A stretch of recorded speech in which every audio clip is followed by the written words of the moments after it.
Welcome back to the Fuel Your Legacy podcast. Each week, we expose the faulty foundational mindsets of the past and rebuild a newer, stronger foundation essential in creating your meaningful legacy. We've got a lot of work to do, so let's get started. As much as you like this podcast, I'm certain that you're going to love the book that I just released on Amazon, Fuel Your Legacy, The 9 Pillars to Build a Meaningful Legacy. I wrote this to share with you the experiences that I had while I was identifying my identity, how I began to create my meaningful legacy, and how you can create yours. You're going to find this book on Kindle, Amazon, and as always on my website, samknickerbocker.com.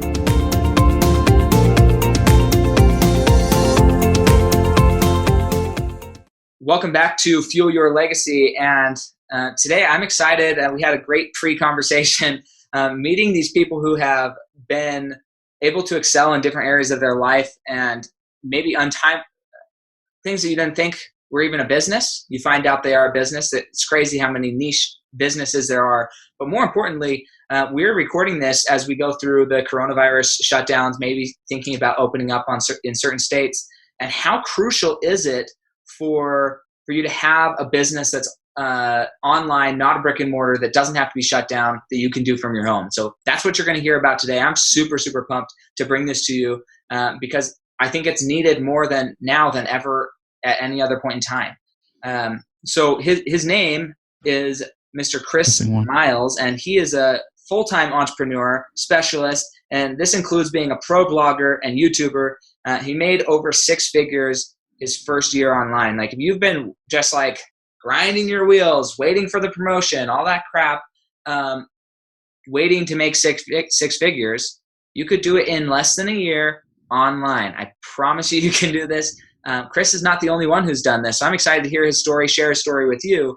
And hopefully you're taking notes so you can go duplicate what he's done, and he'll share a little bit more about how he can help you duplicate that if you're interested. But yeah, take it away, Chris. Let us know kind of your history as far back as you can get into, as far as why you ended up and how you ended up where you are today. Hey Sam, pleasure to be here, man. So yeah, I began. I used to work a regular 9-to-5 job, just like anybody else, and I hated it. I've always been kind of a serial entrepreneur. I've started things on the side, and then eventually got into something else. And then sometimes they worked, sometimes they didn't. I remember times where I've invested money into buying. I remember when the iPhone first came out, I bought a whole bunch of them from this Chinese retailer, and then when I got them, they weren't really iPhones, and I tried to sell it. And it didn't necessarily work out. I ended up losing money on that, but it was just, I did learn a lot from that. It was just the risk taking, kind of being able to put something out there and literally just kind of see what happens, right? So time goes on. I started a couple other businesses. I used to DJ on the side for weddings and anniversary parties and things of that nature, and it made money, but not necessarily any type of life changing money. So I got to the point where I got married and I was carrying a ton of debt, some really bad debt. So I needed to find a way to really make that money up. So around 2015, I started trying to build blogs online, build websites, use what's called affiliate marketing, where you can like refer people to certain products or services, and then you would get a commission based on the sale. I tried to do it the wrong way, and I ended up kind of tanking my site with Google, and Google ended up just completely taking my website out of the index. So he couldn't even find it anymore because I used some practices that I shouldn't have. But I was brand new. I had no idea what I was doing, and I was just throwing something out there.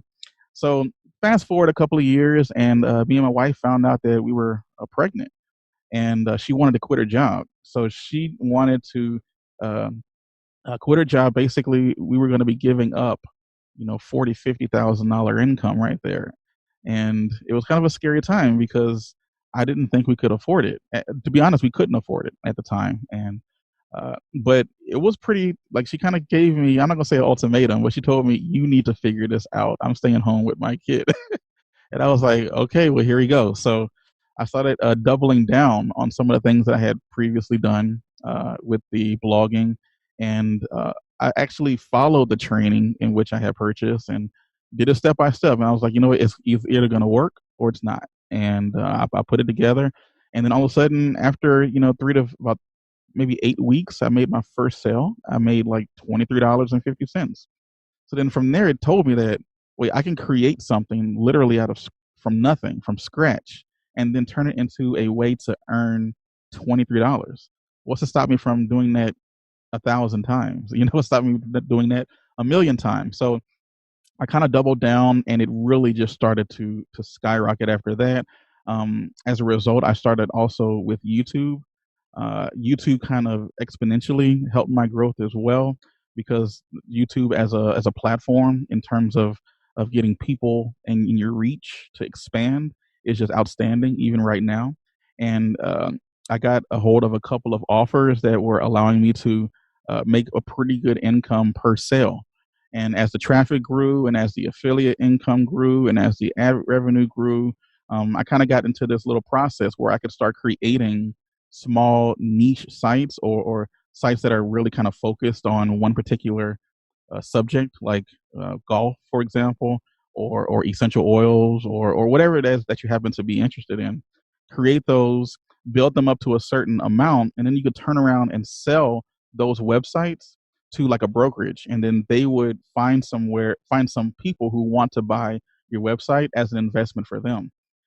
They pay pretty well. For example, if you were to build a site up to $1,000 a month, you could turn around and sell it at what's called a 25 or 30 times factor, meaning you can sell a site that makes $1,000 a month and sell it for anywhere from 25 to $30,000. So as you can see, just working on something for 8 or 9 months, especially when you know what you're doing, build it up to $1,000 and then turn around and sell it. Why not repeat that process over and over and over again? And it's all because of uh, uh, my son. Him, with him popping up, my wife wanting to quit her job. I had no other options. I was in a ton of debt. I needed to find something, and I found something. Was able to pay off all of my debt, basically, except for the house. I kept that. I just refinanced it. There was no point in paying off something that was at 3% anyway. So that's kind of how I got into it, and the rest is history. Now I'm in the process of showing other people how to repeat that same process. I love it. This is so cool. I'm gonna highlight some things that I love about your story, and then I've got some questions for you because I'm curious. And if you ever want to be able to talk to some Sure. experts without having to pay them for, um, well, let's just have this conversation. No, this is I'm gonna make this a good teaching moment, because part of it is I'm not paying Chris for being on my show, right? But what's he getting out of this? What's the benefit for him to be on this show? Because just because I'm not financially adding value, I'm not giving him monetary value, I'm still adding value. It's not like I'm using him and he's getting no value out of this. He's getting exposure. He's getting practice in sharing his message on an online forum. He's getting so much stuff out of this exchange. So money doesn't necessarily need to be transferred. And the reason that's important is you also, because this is going to be a question that comes up here in a second. Just keep that in mind. I'll loop back to that. But I'm curious, when do you feel like you did your first, when you first started your, I guess, what was the first business you started as far as a serial entrepreneur? It probably would have to be when I was like maybe second or third grade. We were doing chocolate. You had to sell chocolate bars or whatever. And I mean, I don't know how ethical it is, but I had to turn around, and they would sell you the bars. They would give them to you, and I think it was maybe $2 a bar, $3 a bar, something like that. So I would literally go around my neighborhood, knocking on doors and selling them. But I had this little wicked idea that I'm going to sell them for $5 each, and and so anyway, instead of just taking, so I was able to kind of keep my cut, pay for the box, and still have some money left over. I don't know, I don't even remember them saying that we couldn't do that, but maybe they didn't realize that a little second grader could figure that out so quickly. But I was able to sell them for profit, and it actually worked out pretty well because I would tell people what the chocolate was for, and it really was, a part of it was to go toward the school to help us out. So by doing that, people were like, "Oh, really? It's only like $5. That's not too bad." A little cute kid at your front door. I guess you can kind of consider that to be my first, actual business, Well, where I was doing chocolate arbitrage, for the most part, and it was working out. I love it. No, I think I did not know that story, but it highlights a consistent theme throughout Chris's life that I do want to highlight. And that's why I want to know what that was. Every time he did it, he was willing to take a risk. He was willing to do something. My mom always taught me, for better or worse, right? And she taught me it's easier to get forgiveness than permission. And although I was verbally taught that, it took me a long time to really internalize that. Probably up until like the last year or two, I was like the perfectionist who wouldn't try anything unless all my I's were dotted, my T's were crossed. I didn't want to get in trouble with certain licensing aspects of what I do on the side from this podcast. Then I didn't want to do anything to lose those licenses, so I stayed like way inside the white zone. Never got to the gray area because I just didn't even want to get close to getting reprimanded. And it took me a while to get past that and realize there's so much success out in the gray area. In fact, the West, they used to call it the Wild West. The Wild West is no longer a location necessarily, but a mindset. And it's those people who are pushing the boundaries that are excelling in business. Elon Musk pushing the boundaries, sending cars into space, trying to build that. Naveen Jain pushing the boundaries in health sciences. I mean, there's all these things these are people who they're pushing boundaries, and they're billionaires because they're pushed the boundaries. It's not even Amazon, Jeff Bezos, Facebook. Oh, yeah. These people, they took an idea that was totally unaccepted. Nobody was interested in it, and they created multi-billion, if not trillion-dollar companies out of it.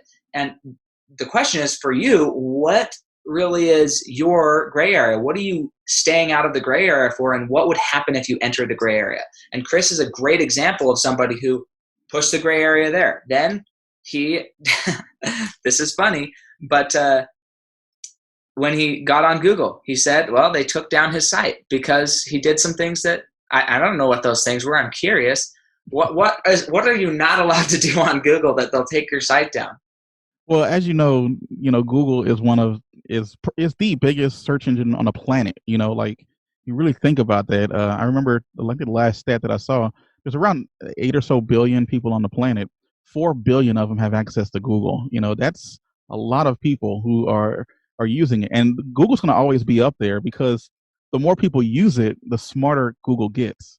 And no offense to Yahoo or Bing or any of these other places, they're not anywhere close to what Google's going to be, and chances are no one will, at least not in the foreseeable future. The next biggest competitor is YouTube, and Google owns them also. So you have to kind of look at it that way. So sometimes, because they're so big, you kind of have to play by Google's rules. If they want you to, not be spammy with linking, meaning not putting so many links on your page to where somebody lands on it, they're not getting any value for why they clicked on it in the first place, right? So, for example, if you were looking for how to make a cup of coffee and you Googled it and you landed on my page, and my page is just like, you can make a cup of coffee by heating up some water and putting coffee in it. Now go buy my whatever, just so I can get a commission. That's not going to be a good user experience for that person. It's not going to be a good user experience for you. So then as a result, you may not use Google next time because Google couldn't give you a good experience. So everything that Google is doing is to try to up the customer experience so that when they use the system and it gives them their answer, the next time they have a question, they're going to come back to Google. So I say all of that, it's kind of the long way around, but I wanted to set up something. The reason that Google does those kinds of things is because they don't want basically crappy results for decent questions. I didn't necessarily have crappy results, but what I was doing was trying to game the system at the time. And granted, the reason I was doing it was because I didn't know what I was doing at the time. But I actually went to one of these, what it was called, like one of these gig websites where I paid someone to send 100,000 people to my site, over the weekend, basically, which is totally goes against Google's terms of service. So, but I didn't know it at the time. I didn't even know what terms of service were for Google at the time. So anyway, a whole bunch of, I was able to hire the guy. He sent all of that traffic to my website. And lo and behold, it was a whole bunch of what's called fake bot traffic. It wasn't even real people. It was just something that would show up in your analytics. So I didn't make any money from it. I didn't get any sales from it because it wasn't a real person coming to the site anyway. But Google saw it. They saw where the traffic was coming from. They saw that it was coming from some really spammy, just terrible sites that Google wished they could get rid of in the first place. And when they saw that my site was now linking to those sites, they just completely de-indexed my website, meaning even if you were to go to Google and Google the name of my website, it would not pop up because Google did not want people going to my website because of the atmosphere I was creating, because it was going to eventually lead their potential, customers to it was going to lead their potential customers to somewhere they didn't want to go, and Google did not want that to happen. So by doing that, it was a great learning experience, I should probably say, because I realized what Google likes, what Google doesn't want, and that's kind of the story on that. So for the most part, if you want to do well on Google, and I teach this to when I consult, I teach this to my students, is be as helpful as possible. You need to actually be so helpful when you're writing your articles. Be so helpful, even if you're creating your YouTube videos, even with your podcast. You need to lead with value first. The more value that you bring, the more people you're going to bring in. That's called attraction marketing. You do that, and it's eventually going to pay off for you on the back end. It's going to be slow at the start, but it will pay off in the long run. Yeah, love it. And I think that, again, I want to talk about this stuff as it applies to just everyday life, because in my mind, my life is a business. I try and run my life like a business because it keeps everything consistent.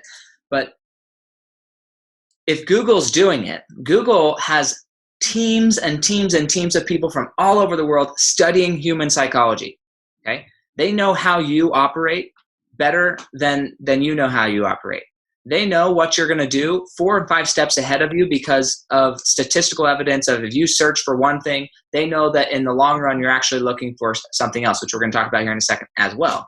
But what's important is, if that's what they're doing, how are you applying those same principles to your life, to your mind?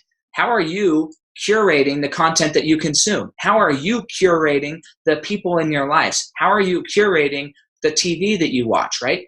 How are you saying, look, that doesn't lead to something of value. That doesn't lead to fulfillment in my life. Cut it out. Get rid of it. Blacklist it. Defund it. Whatever you have to do.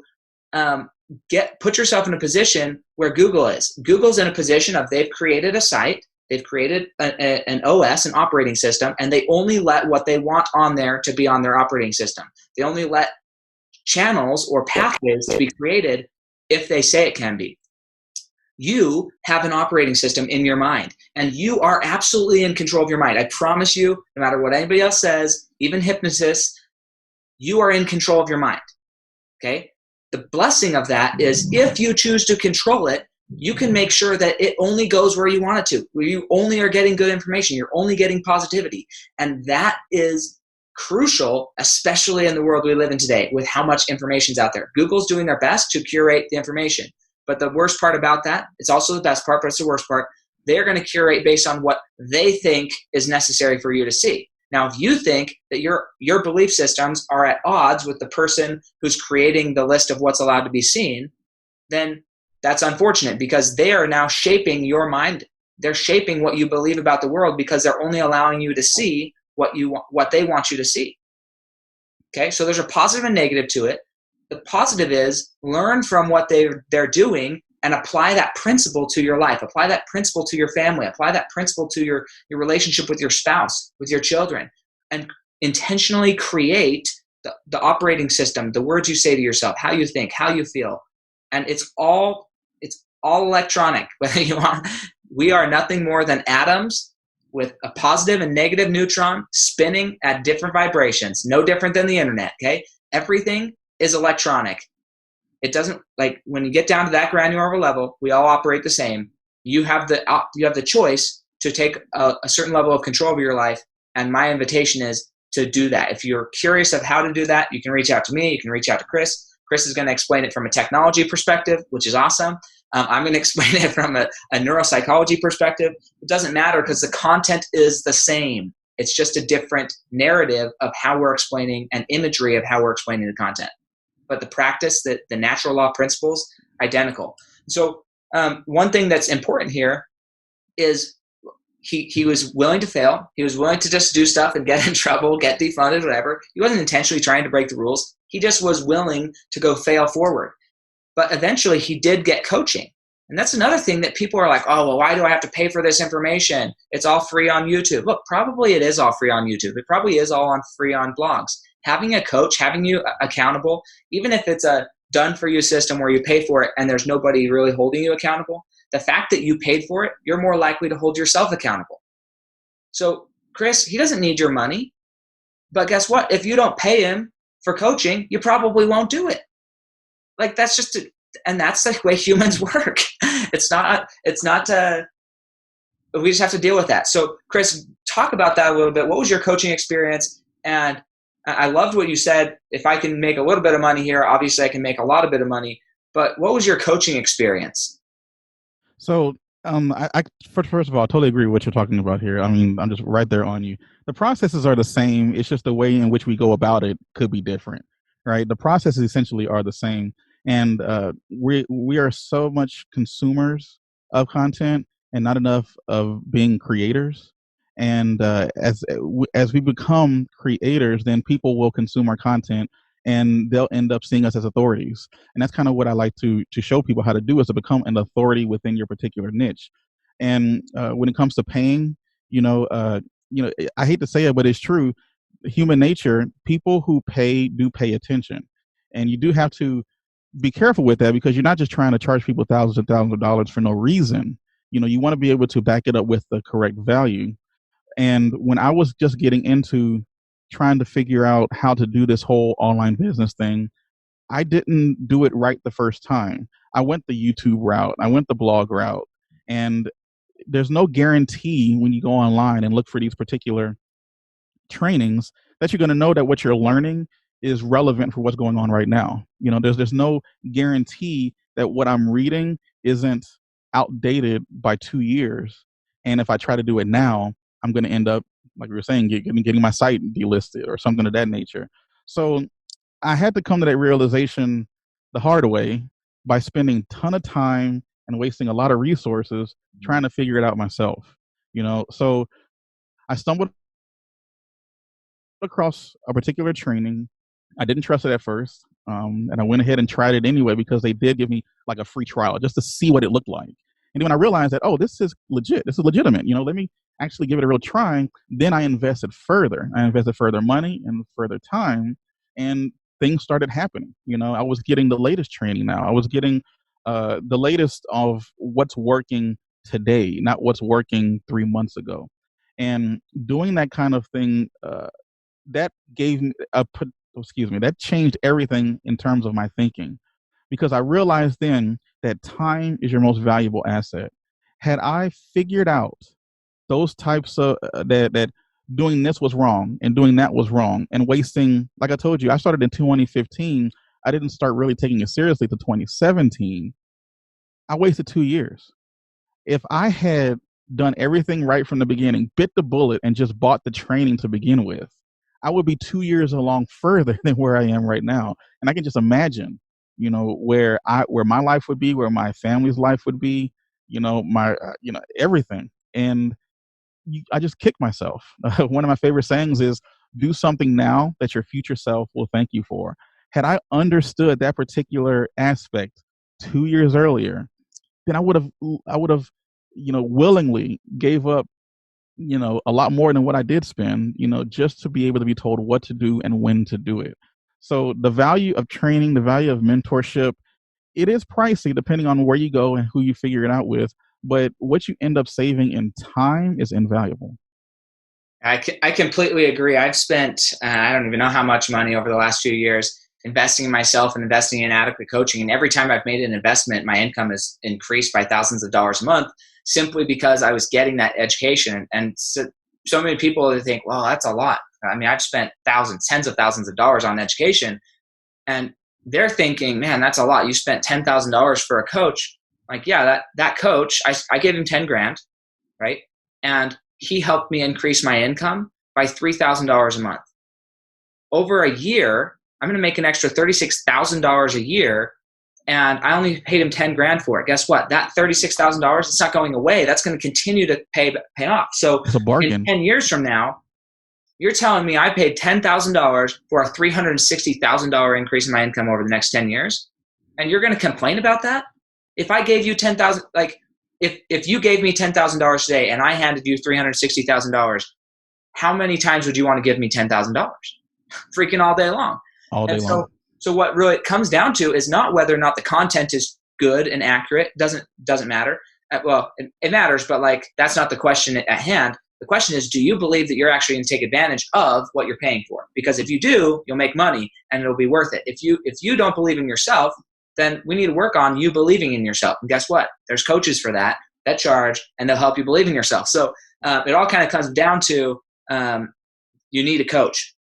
Now we're gonna kind of loop back to what I was talking about before, kind of what I started out with. But intellectual property is it's your own experiences, and nobody else can duplicate that. So when he starts doing blogs and he finds a way to like make $23 by just creating something, quote unquote, out of nothing, your life is not nothing. Your experience is not nothing. Your ability to go find information, gather information, even if he didn't create the information, the pure fact of him gathering it, referencing it back, and presenting it in a way that's easy to be understood and consumable for another human, that is intellectual property.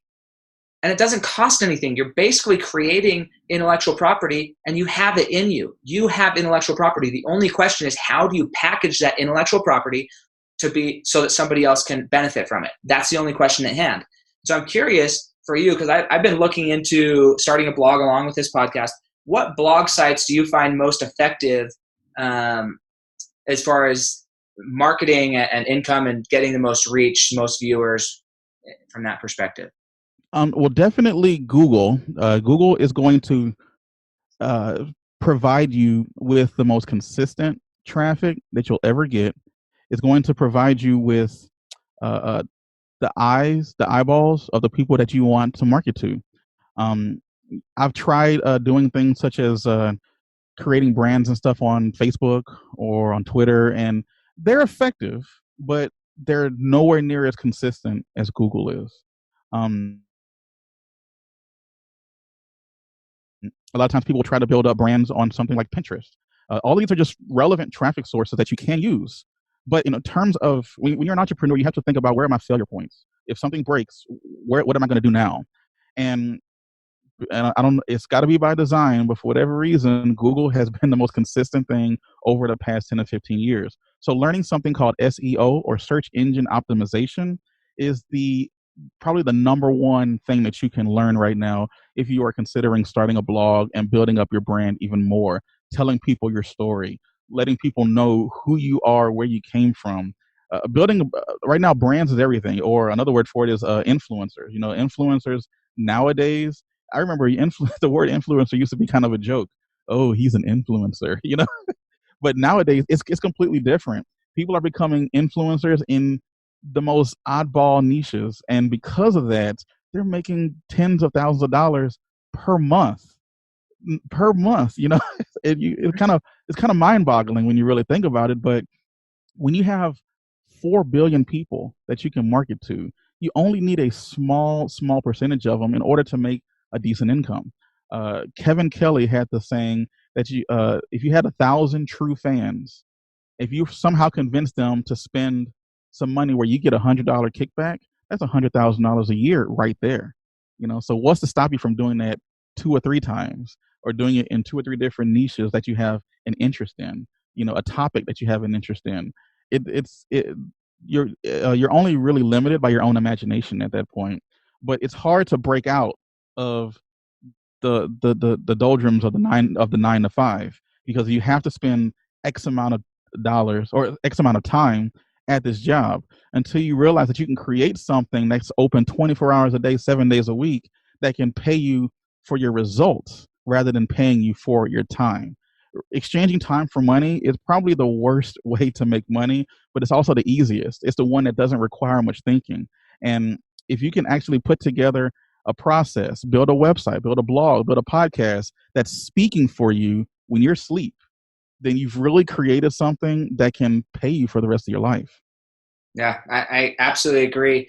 And I think that that's kind of the main, the main driving force right now, why I think so many people that are like, oh, this sucks so bad that we're stuck at home. I'm like, dude, you just got given, especially at all the people who got unemployed. Okay. There's about 26.5 million people who've lost their jobs in America over the last 6 weeks.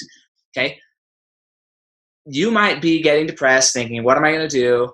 And I get it. I'm not going to shortchange you here. If you've got kids, it is not easy to focus in a house with kids. Okay. I'm not going to pretend it is, or like get on your case about that. However, those kids, they're counting on you to win. They're counting on you to make it out of this. And you have been given hours, especially, I mean, all the people who are commuting for an hour into work and an hour from home.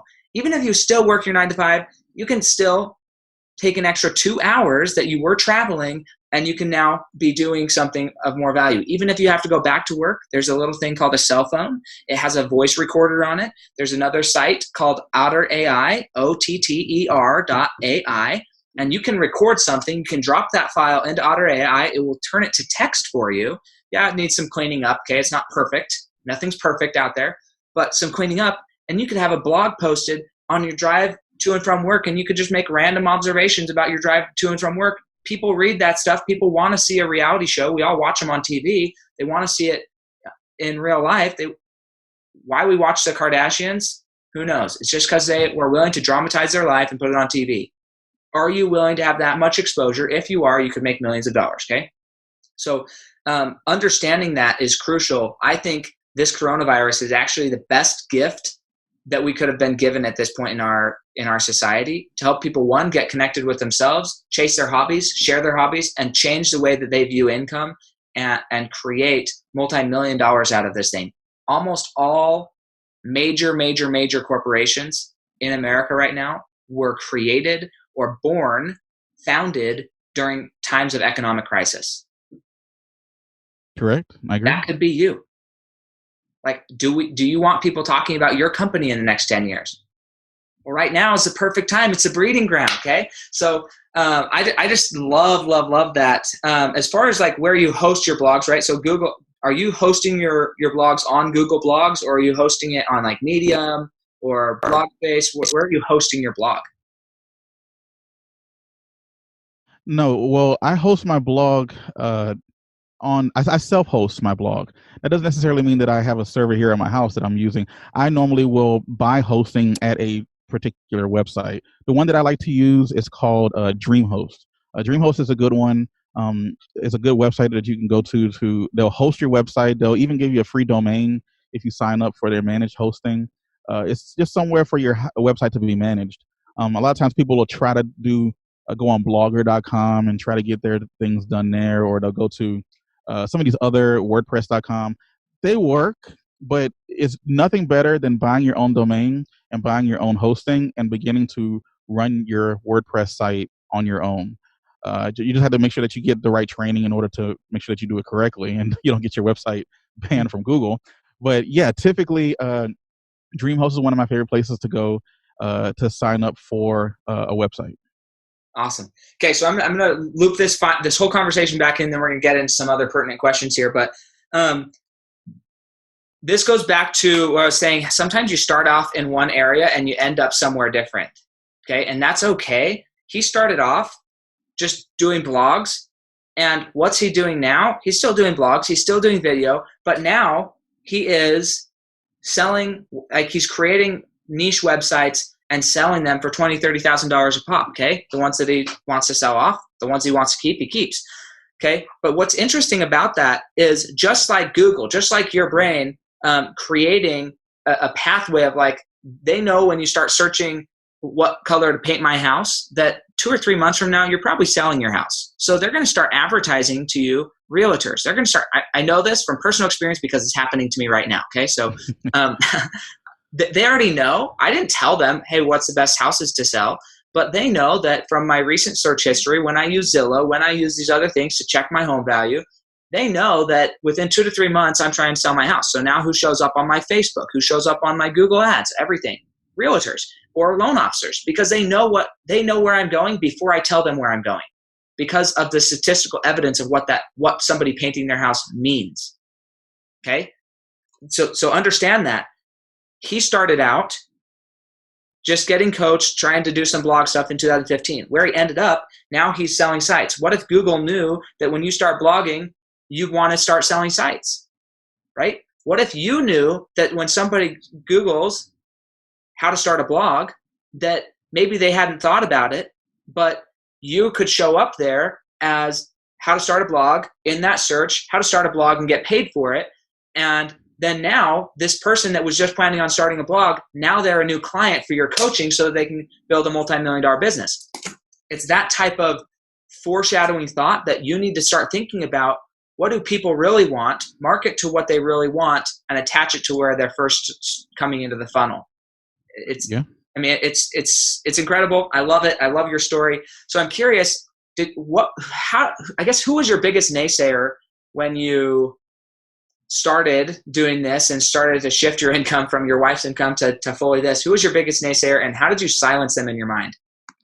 Yeah, the biggest naysayer, when it comes to creating your own business, when it comes to entrepreneurship in general, that typically goes against the grain of society.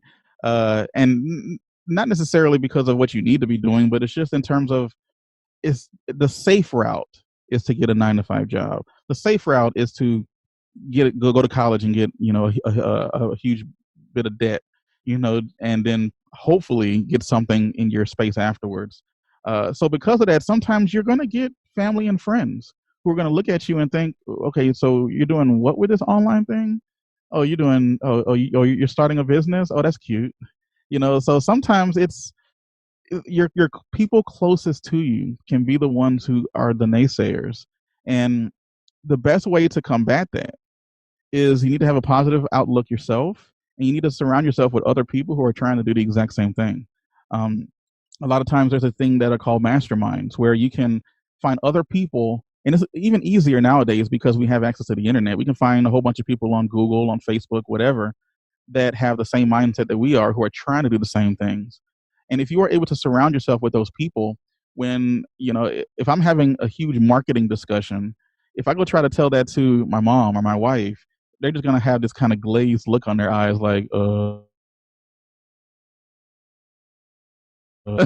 they just kind of move on. But if you can get around people who understand the lingo, understand the nomenclature, what it is that you're trying to say, then, or people who have already been through it, they can help you out and show you what they've done when they were in the exact same situation. So the best way is to get away from the naysayers. Surround yourself with a group of people who do want to see you succeed, a group of people who are doing the same thing that you are. And sometimes you're going to have to pay money for that. I'm not going to lie. Sometimes you have to pay money for that, but it's invaluable when you're feeling down, because entrepreneurship is not easy. There's going to be times where you feel like quitting. If you're creating a blog, if you're creating a podcast, a YouTube channel, you're going to be talking to nobody, for a long time. And when I say long time, probably, a few months. And then sometimes it might take you longer to kind of figure it out. You might be, preaching to a ghost town for years, maybe a couple of years. The only way that you're going to fail, though, is if you were to stop. The more that you do it, the more that you learn your craft, you're going to realize what's working, what's not working. I haven't gotten everything right. I don't know many people who have gotten everything right. I just know what I've done and what I've tested and what didn't work and where I failed and where I am now. I think Thomas Edison, you always say I'm full of sayings, but Thomas Edison said he never failed. He just found 10,000 ways that didn't work. That's kind of what I base myself on. When people come up to me for help and they ask me about something and they say, hey, this happened to me, the only reason why I know how to fix it is because at some point I went through that myself. And so if I didn't take the chance originally to do that, then I wouldn't have had the knowledge to do so. After you start having a little bit of success, whether that success is just viewership, whether that success is making a little bit of extra money, whatever you define your success to be, make it something that's reachable, so that when you reach the goal, it lets the endorphins go off in your head that, oh wow, this worked. Let me keep doing it. And by doing that, you start to kind of push the naysayers back. So now they might have been speaking in your ear as loud as possible when you were first getting started. All of a sudden, you're starting to get some results, and then they come at you, and the endorphins kick off in your head, and now they're still speaking at the same at the same rate, but you're not hearing it as much anymore because you know what's working. So that's what I've been able to do is get to the point to where the naysayers, I don't even hear them anymore. On my YouTube channel, just as an example, people are posting all the time. Oh, this guy doesn't know what he's talking about. He's a scam artist, yada, yada, yada. And most of those people are people who may have tried, ran into the wrong person, training, whatever, lost some money, and now they think it's all a scam, and it's not that at all. So it's really just how you prove to yourself and move forward. You need to have a certain stick to itiveness is what I like to use to it, and just don't give up. Yeah, to completely agree, because the naysayers, they aren't going away.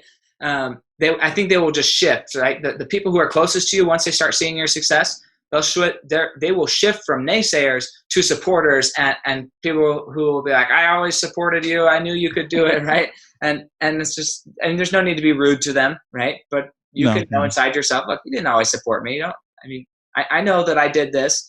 And there are some people who did always support you, okay? And give them credit and be grateful for them. Show them gratitude.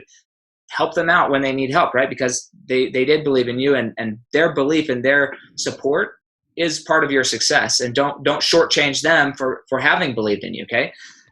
So that's crucial. So if we wanted to get in touch with you, if we wanted some education or how to do this, where would we go to get in contact with you?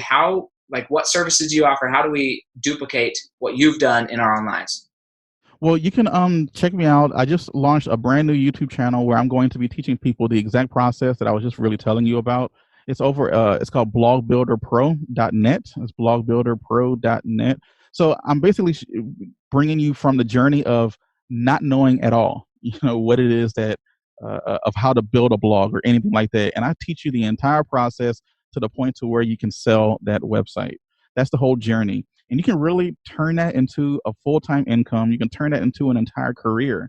And the best part about it is it just takes a little bit of work, a little bit of patience, but it has a huge payoff. And I'm proof of that. I have other people who I've taught who are proof of that. So I started a YouTube channel. It's called Blog Builder Pro. Go check it out. Same thing with the website, blogbuilderpro.net. And it's just in its infancy right now, but it's going to be huge. This is what I'm going to be. It's going to be my baby, for quite a while now. And I'm looking forward to being able to teach as many people as possible. But I have a huge YouTube presence as well. I'm also named Benji's dad. If you ever check that out on YouTube, I came up with that name because that's my son's name, Benjamin. And my wife one day was like, well, why don't you call it, Benji's dad or something? And I was like, that has a nice ring to it. So I went ahead and stuck with it. So I'm Benji's dad, so awesome. Be able to check that out as well. My main sources, or my main public ones, I should say, are on YouTube. So just go to YouTube, punch in Benji's dad or Blog Builder Pro, and you're going to start seeing my face. Awesome. Love it. And you can't get away from it because once you search it, they know that you're. It's called retargeting. It's called retargeting. Exactly. Yes. You can't get away from him. If you listen to this podcast, you'll probably be connected to him because we're going to have his links in here. But so the next question is, during that span of where you had to make the transition, you're obviously a lot in debt. You're struggling from that perspective.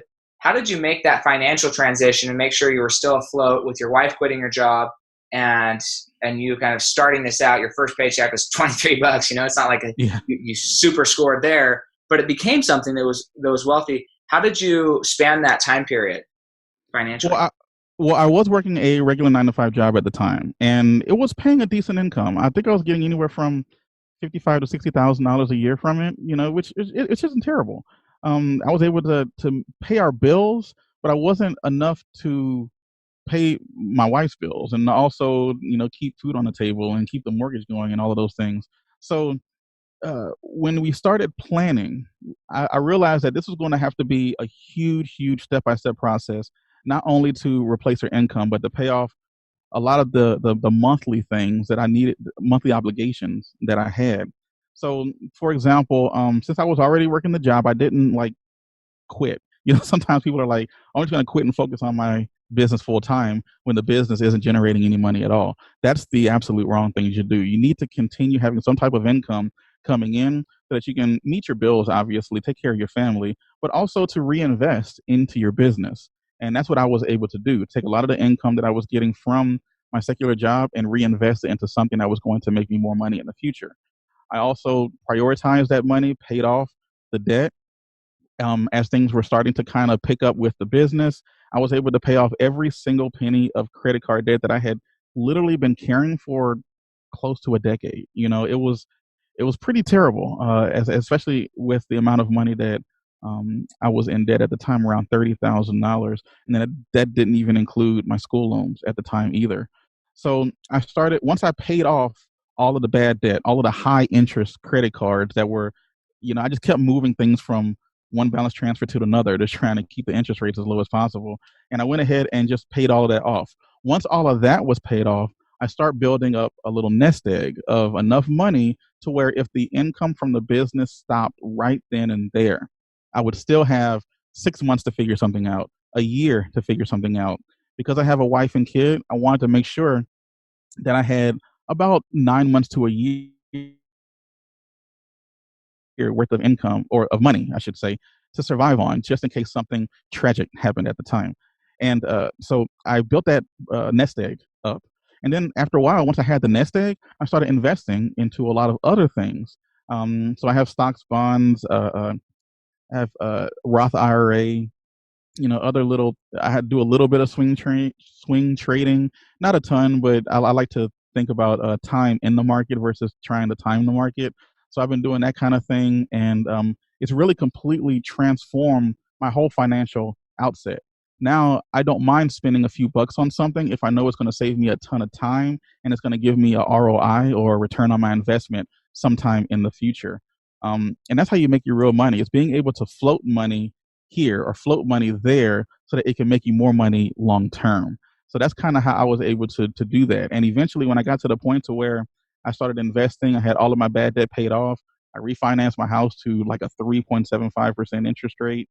I was able to quit my job. It was one of the hardest decisions I had ever made, because that's how I was raised. My father had a, he had a shift work. So he was working 12, 16 hours a day, and he would be gone for 16, 18 hours a day. I remember there were times where I would wake up and go to school and he already left for work. And then by the time I got home, he had already come back and took a nap, and then got back up and went back to work. And then I come home and he had already left again. So sometimes I would go 2 or 3 days without even seeing my dad. But then he was off for a few days, and then we got to hang out. And so, but other than that, it's just I did not want that life. I did not want that life, especially for my son. I didn't want him to go days without seeing daddy. It was, so it had to touch me at a deep level. Of course, I started this wanting to make money, but if that was the whole deal, just wanting to make money, which I believe it was in 2015, just trying to make a few extra bucks, it didn't work, because when the bucks didn't come in, I know working is working, so I'm just going to keep going to my 9 to 5. And then when it got to the point to where my son was coming, wife wanted to quit her job, I knew I had to figure out something. So I literally devised a ridiculous plan of what I wanted to do, get our bills as low as possible. And I could tell you, my boss was shocked. I could, oh, shocked is the definition of shocked. If you look it up, you would have seen his picture right there when I told him that I was quitting my job. He had no idea it was coming. I kind of felt bad for him, but at the end of the day, the company was a Fortune 100 company. It was a huge. It's probably one of the better jobs that you can probably ever get. And my crazy self walked away from it because I had something that was much better. I had my time freedom back. I had being able to do what I want. I went on a 6 week vacation earlier this year before the pandemic started. I went on a 6 week vacation that if I tried to ask for 6 to 8 weeks off at my old job, no, I only had a 2 week vacation and that was it. So now I'm making more money. I'm making more money and have more time. It doesn't get any better than that. So the process, but it wasn't. It didn't fall in my lap, I guess is what I'm trying to say. I had to plan for it, and when I got my finances in a way to where I was able to quit my job, I bit the bullet and I did it. I took the chance, and I figured, what, a job is a job. If it doesn't work out, I'll just go get another job. Lo and behold, if they could fire me the very next day, and there's nothing else I could have done about it. Okay, go find another job anyway. So that's kind of how I was able to set everything up. Yeah, love it. Love it. Cool. So this is our next section. We're going to get into the legacy on rapid fire. So this is like game show kind of rapid fire here. Five questions, and they're going to be 1 word, 1 sentence answers. Okay. 1 word, 1 sentence answers. Got it. Yeah. I mean, you can give a sentence or an answer, but it's intended to be fast. So first question is, what do you believe is holding you back from reaching the next level of your legacy? Outsourcing. I need to learn better to outsource a lot of the work that I'm doing. Amen. Me too. Okay, so that's awesome. Second question: what do you feel is your greatest accomplishment? Putting my family and getting my wife. I think that was one of the bigger accomplishments that I've made, because everything that I've done has. Sorry, I know there's more than 1 sentence. Everything that I've done has been based on that, and that was it. Awesome. What's the hardest thing you've ever done? The hardest thing I ever did was probably quit a stable job that was paying for everything. Okay. Love it. And what's one secret habit, mindset, or behavior that you feel contributes most to your success? I would say to constantly never be the smartest person in the room. Love it. Always keep your mind open. I might know something 100%. I know it backwards and forwards. But if someone comes up to me and says, "Hey, I know this," that might be something I missed, and I'm going to listen to them. Love it. That's so cool. And what are 2 or 3 books you'd recommend to the Fuel Your Legacy audience? Definitely Expert Secrets by Russell Brunson was a good one. The 4-Hour Work Week. I'm using that now to try to build a more, a system where where it doesn't depend on me as much. And the 4-Hour Work Week is definitely helping with that. And then in terms of mindset, I mean, the Think and Grow Rich is always a good one. Totally. Cool. So this is my favorite part of the show. It's the last question, and we get to pretend that you've died. So not because of the coronavirus, but nonetheless, he's gone. But you get to come back, and that's 6 generations from now. So we're talking about your great grandchildren. They're sitting around a kitchen table talking about your life and what it meant, what your legacy is. If you could come back and listen in on that conversation, what would you want them to be saying about you and your life? That I was able to show people a way to make money that didn't involve having a 9-to-5 job. One thing that I learned is that you don't need a job, you need an income. So in order to create that income, there's so many different ways that you can do it, and you need to be able to live your life. You can make $100,000 a year at a job, you make $200,000 a year at a job, you make $1 million. But if you don't have any time to enjoy that money, then what's the point? Completely agree. Hey, guys, his links, they're going to be in the show notes here, but go check him out. Go to blogbuilderpro.net, go to his YouTube, Blog Builder Pro, go search Benji's dad on YouTube. It's never too late to start this. Obviously, once you're in his position 2 years later in, you're going to wish you started it before, right? So hindsight's always 20/20. He wishes he was more committed in 2015. In my career, I wish I was more committed in 2015. I didn't get serious about this till 2017, and I did an okay income for my business in 2017. But it wasn't until 2018 that I started investing in myself, going and getting coaches. And once I did that, my income shot up, right? So it's the same type of thing. You can be serious about it and still not make a lot of money if you're just spinning your wheels. You can spend hours of your life wasting time because you're too scared to go pay somebody and get the right coaching and mentorship that you need. So don't do that. Don't wait. Get in touch with him and find out whatever you're passionate about. Literally, you could be passionate about the color blue and write a blog about the color blue and how each color makes you feel and where you'd use it and where you like to see it. And people will read that crap. I mean, it's not crap, by the way. If that's your passion, it's not crap. But people will read it and they'll find value in it. And it's worth creating. If somebody sees value in it, it's worth creating. And that's your own intellectual property. They're your own feelings, your own heart. You don't have to use your own name if you don't want to. If you're writing something more serious, change the names, change the stories, but make sure that the concept and the principles and the feeling is the same. So I love it. Thank you so much, Chris, for coming on. And any last words? Not really. Maybe just do something now that your future self will thank you for. We kind of talked about it earlier. Just start. Even if you're going to get it wrong, fail forward. You learn what happened that didn't work and just find a better way to do it. Yep, absolutely love it. Well, we will catch you guys next time on Fuel Your Legacy. Thanks for joining us. If what you heard today resonates with you, please like, comment, and share on social media. Tag me. And if you do give me a shout out, I'll give you a shout out on the next episode. Thanks to all of those who've left a review. It helps spread the message of what it takes to build a legacy that lasts. And we'll catch you next time on Fuel Your Legacy.